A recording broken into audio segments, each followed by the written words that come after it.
Oke, bismillahirrahmanirrahim. Assalamualaikum warahmatullahi wabarakatuh.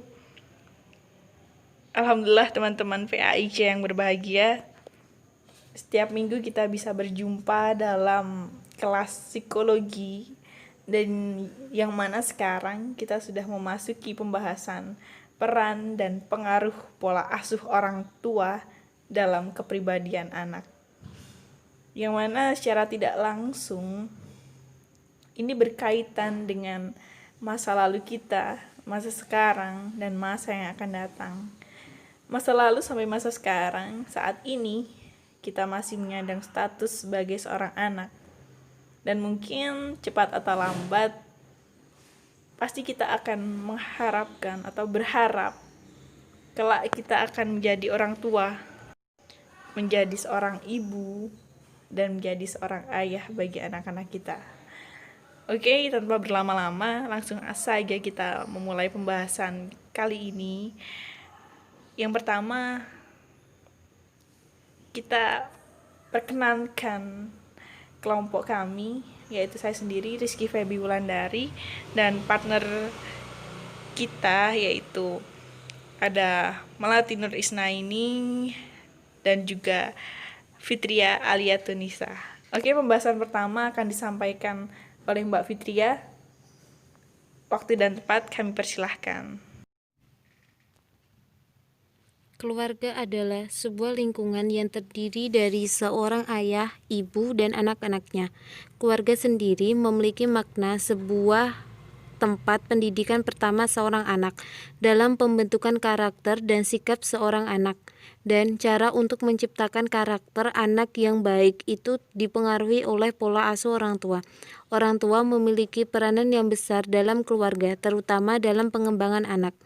Definisi orang tua menurut Kamus Besar Bahasa Indonesia dalam artian sempit atau artian luas adalah sudah lama hidup, lanjut usia, tidak muda lagi.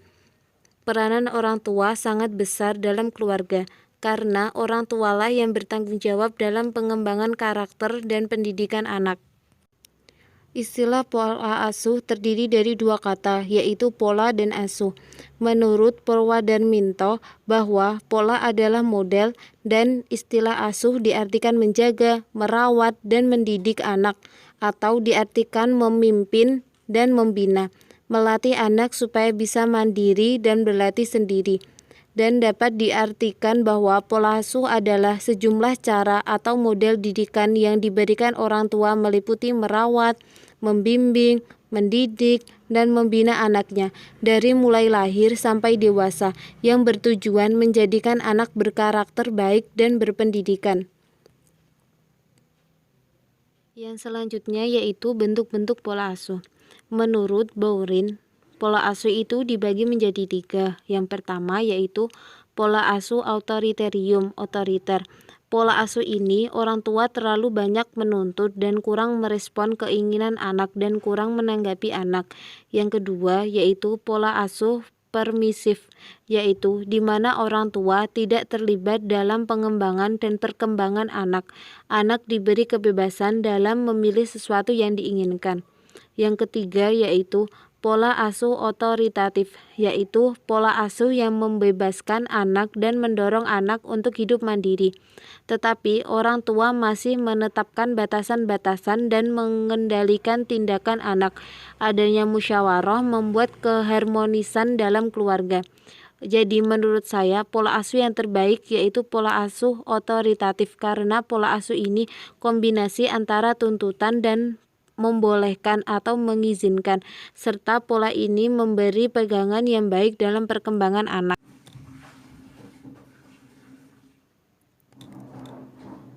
Oke kawan-kawan, kita lanjut ya untuk tentang mengetahui lebih lanjut tentang anak. Nah, di sini dijelaskan kepribadian anak apa saja sih yang didambakan orang tua itu.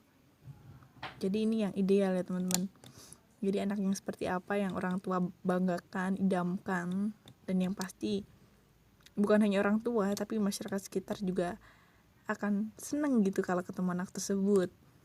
Oke, yang pertama, anak selalu bersemangat dan tidak pernah ragu ia terbuka dengan orang lain, ya ramah lah misalnya gitu ya. Nah, pernah teman-teman saya baca suatu artikel tentang saat anak itu selalu dilarang dan sewaktu kecil ia tidak bebas melakukan apapun, selalu dibilang jangan, selalu nggak boleh. Mungkin orang tuanya berpikir, ya memang itu belum cocok buat anak itu dan itu nggak baik, tapi cara penlarangannya itu yang salah, sehingga anak tersebut tumbuh menjadi pribadi yang dia tidak terbuka, dia takut berpendapat, dia merasa selalu terancam, merasa salah saat melakukan sesuatu. Nah, jadi untuk kita calon orang tua, sebisa mungkin besok memilih teknik yang paling tepat untuk mendidik anak kita, untuk misalnya mengucap larangan atau memberitahu sesuatu hal. Nah, seperti itu teman-teman. Lalu yang kedua, tipe yang kedua kepribadian yang didamba orang tua itu, ya anak tersebut tidak akan bersedih dalam penyesalan yang berlanjut. Jadi mungkin saat teman-teman merasa sedih atau resah atau gelisah, satu hal yang harus teman-teman lakukan yaitu teman-teman gak boleh diem aja saat resah. Ya lakukan apapun yang itu membangkitkan semangat teman-teman gitu. Jadi jangan diem. Kalau diem saat resah dan cuma diem, nanti akan berlanjut pada depresi dan stres yang berkelanjutan. Jadi saat kita gelisah nih, memikirkan sesuatu, ya coba untuk sedikit-sedikit untuk mencari jalan keluar dari masalah tersebut. Lalu yang ketiga, anak akan menjalani hidup dengan tidak takut pada kematian. Karena bagaimanapun juga kematian itu sesuatu yang pasti ya teman-teman. Maka dari itu, sebisa mungkin apapun yang kita lakukan sekarang itu menjadi bekal untuk kita menghadapi kematian tersebut. Karena apa? Ya, kita nggak akan mengetahui gitu, kita akan menghadap maut itu kapan. Ada bukan perumpamaan ya, ada sebuah kata-kata yang menohok, yaitu siapa yang akan datang lebih duluan menghampiri kita, apakah itu kematian atau itu jodoh. Nah, itu masih jadi misteri ya teman-teman. Nah, lalu lanjut yang keempat, anak selalu merasa cukup atas segala sesuatu. Merasa cukup di sini bukan cepat puas ya, tapi mereka lebih merasa bersyukur, tidak selalu merasa kurang. Nah, ini yang sekarang ini lagi digencar-gencarkan, yaitu insecure. Nah, mungkin teman-teman bisa lihat sekeliling, banyak yang merasa minder karena kekurangannya dan lain sebagainya. Padahal di samping kekurangan, pasti kita juga akan memiliki kelebihan. Nah, ada kata-kata yang itu sebuah pilihan, yaitu menambal celah atau mengembangkan potensi. Nah, seharusnya kita bisa menyeimbangkan itu. Tetapi ada juga pendapat yang mengatakan, ya kita harus overpower pada sesuatu yang kita bisa. Jadi jangan terpacu untuk terus-menerus menutupi kekurangan, mengejar ketertinggalan, tapi kita tidak mengembangkan potensi yang kita punya. Jadi nanti itu sia-sia gitu. Lalu kepribadian yang selanjutnya, hidup dengan optimis dan jauh dari kata pesimis dan minder. Nah, itu tadi ya, yang kepribadian yang anak penuh percaya diri, mereka selalu percaya pada kemampuannya sendiri, berdiri di kakinya sendiri, dan tidak tergantung orang lain meskipun itu orang tuanya sendiri. Nah, yang terakhir yaitu ia hidup dalam naungan dan perlindungan Allah selalu menyelimutinya karena ia percaya pada qada dan qadar. Nah, kembali lagi itu tentang sejauh mana keimanan anak tersebut menghadapi kehidupan. Nah, seperti itu kiranya teman-teman. Oke, pembahasan selanjutnya, apa sih hubungan pola asuh orang tua dengan kepribadian anak? Nah, sebelum kita membahas lebih lanjut bagaimana hubungan pola asuh orang tua sehingga membentuk kepribadian suatu anak, kita harus pahami dulu nih pokok-pokok yang harus dipenuhi untuk memaksimalkan peran kita sebagai orang tua. Yaitu yang pertama, pemahaman agama yang kuat dari orang tua. Karena sudah kita ketahui bersama ya teman-teman, bahwasanya agama itu landasan atau tumpuan segala sesuatu. Jika agama itu tidak kuat, agama itu rapuh, bagaimana suatu bangunan itu bisa berdiri? Maka dari itu, kita sebagai orang tua yang nantinya juga akan dicontoh untuk anak-anak kita harus pahami dulu nih pemahaman agama, dan kita harus memperkuat terlebih dahulu ini sebelum kita untuk melihat calon pasangan kita. Ada kata-kata yang menarik nih teman-teman. Daripada kita sibuk mencari seorang yang soleh atau solehah, kenapa kita tidak bersedia untuk menjadi gitu? Kenapa kita sibuk mencari tapi lupa untuk menjadikan diri kita soleh, menjadikan diri kita solehah? Nah, itu yang perlu digarisbawahi ya teman-teman. Lalu yang kedua yang harus kita perhatikan untuk mendidik seorang anak, yaitu kita memiliki wawasan yang luas. Karena Imam Syafi'i itu pernah mengatakan bahwasanya seorang yang memiliki wawasan yang luas, dia akan lebih bijaksana dalam menghadapi kehidupan. Maka dari itu, seorang yang bijaksana, ia akan sabar untuk mendidik anaknya. Nah, ini yang perlu kita contoh, yang perlu kita ulik kembali, yaitu memiliki wawasan, memperdalam wawasan yang luas mungkin. Nah, yang ketiga ini, memilih pasangan yang tepat. Nah, karena bagaimanapun juga pasangan itu merupakan suatu partner hidup kita selama-lamanya, yang mana dia yang akan menemani kita jatuh bangun dalam mengarungi bahtera rumah tangga dan juga untuk mendidik anak-anak kita. Maka dari itu, sebisa mungkin kita cari pasangan yang bisa mengerti kita dan mau berjuang bersama untuk mendidik anak dan berkomitmen untuk mendidik anak-anak kita menjadi suatu aset kebanggaan, entah itu di agama, negara, dan yang pasti keluarga juga ya teman-teman. Lalu yang keempat itu berjiwa pemimpin. Karena apa? Ini tidak hanya untuk difokuskan pada seorang bapak teman-teman, tapi ibu juga harus mempunyai jiwa pemimpin. Karena apa?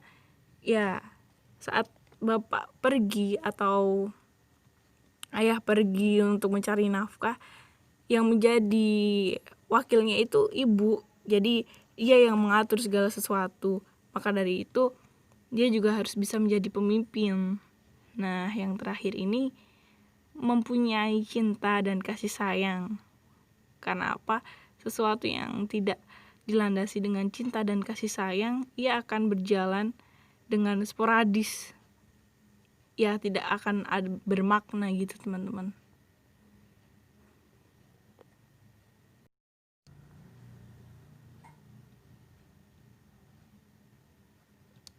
Nah, ada yang perlu digarisbawahi juga teman-teman. Bagaimana cara kita untuk memberi perhatian pada anak agar perhatian kita sebagai orang tua itu tidak berlebihan, tapi juga tidak kekurangan. Jadi yang sedang-sedang saja gitu teman-teman. Karena kalau kita memberi perhatian lebih kepada anak, dan itu nanti akan jatuhnya cenderung protektif. Apa-apa berniat untuk melindungi anak agar anak tidak kenapa-kenapa karena kekhawatiran orang tua yang berlebihan. Namun juga jika orang tua tidak memberi perhatian pada anak, anak juga ini kehilangan kepercayaan kepada orang tua. Ia menganggap orang tuaku ini sayang gak sih sama aku, kok aku gak diperhatikan, aku gak kayak yang lain gitu. Maka dari itu kita sebagai orang tua harus memberi perhatian yang seadil mungkin, tidak berlebihan tetapi juga tidak kekurangan. Nah, ini contoh ketika anak terlalu berlebihan diberi perhatian atau kekurangan diberi perhatian, itu akan menghasilkan anak yang kehilangan kepercayaan kepada orang tua. Mungkin karena apa-apa dilarang atau dia berbuat sesuatu seenaknya dan tidak diperhatikan orang tua. Maka dari itu, saat ia kehilangan kepercayaan kepada orang tua, ia akan cenderung mencari orang yang bisa ia percayai. Nah, ini nih teman-teman yang bahaya. Jika anak tersebut mencari dan ia ketemu seorang yang baik, ya ia akan baik juga. Ia akan meniru, meneladani orang tersebut. Karena apa? Karena mungkin orang itu lebih mengerti daripada orang tuanya. Lebih ia percaya daripada orang tuanya.